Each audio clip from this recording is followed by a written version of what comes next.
I couldn't really even begin to tell you how many crimes I've committed. I was once described as a walking crime wave. I was quite chuffed by that. I've always drunk. I used to love a drink, even as a kid. It was a way of life. I started taking drugs when I was 10. So all of a sudden I looked round and I was sticking needles in myself. I was an heroin addict. I'd stayed in a squat over East London, which I'll describe it to you. It was human waste all over the floor, syringes and empty beer cans everywhere, blood squirted up the wall from the syringes. My bed was an old mattress that we'd found in the dustbin, and my blankets were the clothes I slept in. I stunk to high heaven. That's how I lived. All this time I was taking other drugs, drinking copious amounts of alcohol, committing crime on a daily basis, sometimes on a multi-daily basis, 10 times a day crimes. It depended on how much you earned. It's about 5 o'clock. I'm in my office, which is in the first floor, and it's time to go to the gym. I go upstairs, and as I walk up to the top landing, I push open the door, and there's a man that I'd never seen before. He says, "What are you doing?" "It's my house, what are you doing in here?" And I give him some old flannel. I said, "Oh, I live over the road at number 2 and I see someone acting suspiciously and I heard a funny noise." And I said, "Where's number 2? I said, "Over there." But unfortunately it was over there. And so he knew I was telling lies and he knew I was a burglar.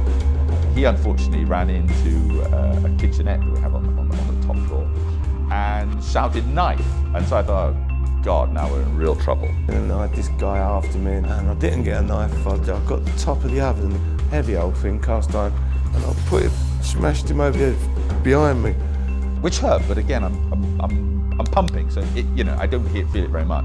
He stumbled and we fought, and as we fought, we rolled down a flight of stairs, proper John Wayne stuff going on there, and there was a big old flower pot, and I picked it up and smashed him straight over the head with that.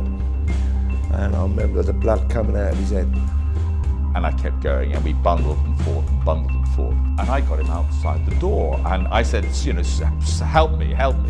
And it just looked like 2 middle-aged men having a ding-dong. And then the police car came, so obviously someone had called the police.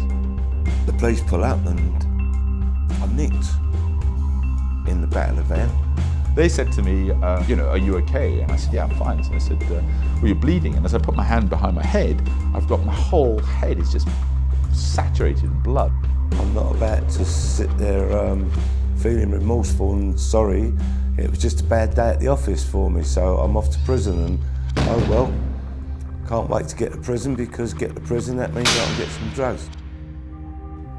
My wife came to collect me in the hospital, and as I put the key in the door, I suddenly had a fear that there would be somebody at the other side of the door. And it happened day after day after day after day. And it's not a very nice feeling. In fact, you feel scared. So about 2 or 3 weeks later, a police officer called me, and he said that we're conducting a study on a thing called Restorative Justice, where the offender meets the victim. Would you be interested in taking part? If I'm honest, part of me sort of wanted to say sorry to this fella, but the majority of me only wanted to do the Restorative Justice conference to get out of the cell for an hour. Suddenly this day came, and the prison officer opened my door. It was a lunchtime. And he said, "Come on then." I'm walking along this passageway. Whether or not it's true, I don't know, but apparently the screws used to say this was where the condemned man used to go. And at that very moment, I started to feel like a condemned man. I'm thinking, I don't really want to do this. I don't want to go and meet the victims of my crimes. I don't want to meet anyone. I just want to go and lay in my bed. And we get up to the door, and I'm thinking, I don't want to be here. I just don't want to be here. Just as I went to say it, the door opened. And there is a guy I fought about 2 months earlier, and he's in a sort of prison garb and looking really sheepish. And, I'm beginning to think, what the hell are we doing here? But anyway, it's going to happen. Whatever it is, it's going to happen. So here we go. So I started going on about the poor old me's and how I've had an hard life, and giving all the social spiel, because all my life that's what I've done, give social spiel to probation officers and social workers. I thought I had everyone eating out the palm of my hands. He's just going through the movements, just going through the same old lines, the same old trite. And I'm beginning to get very, very annoyed, very, very annoyed. And it came to a point, and I said to Will, when we first met. And that's it. And I just lose it completely. and he started listing all the things that I've done. And he also started listing his feelings. And it comes out like a fire hydrant. You know, and I said to him, I said, you know, we didn't meet at some bloody cocktail bar in Islington. You broke into my house.